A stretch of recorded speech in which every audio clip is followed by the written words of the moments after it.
Hello mga pards! Welcome back to my channel. Today's video is tuturuan ko kayong gumawa ng sushi combo. Kaya halina kayo at simulan na natin ang paggagawa ng sushi combo. Una, kumuha lang kayo ng kanin at seaweeds. Gumawa kayo ng 3 set of seaweeds na may kanin. Siguraduhin na spread nyo ang rice evenly para maganda ang kalalabasan ng ating sushi combo. Pagkatapos nito, ihera nyo ang 3 seaweeds na may kanin at ihanda nyo ang mga susunod na ingredients para sa ating sushi combo.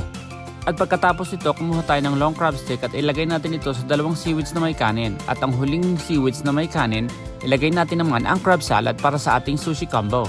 At ngayon naman mga pards, isunod natin ang avocado. Hiwain ito ng pantay-pantay at ilagay sa ibabaw ng inyong seaweeds na may kanin na may kasamang crab stick at crab salad.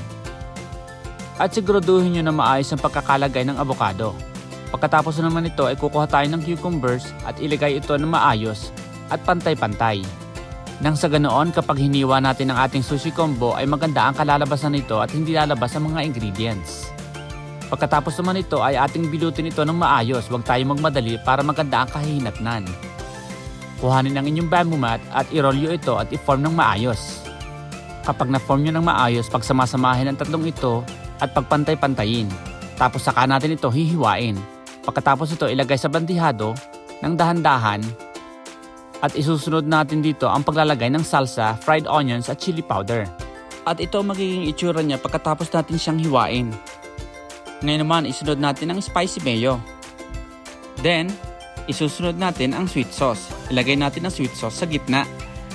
Matapos nyo itong mailagay, isunod natin ang chili powder. I-apply lang ito sa may spicy mayo.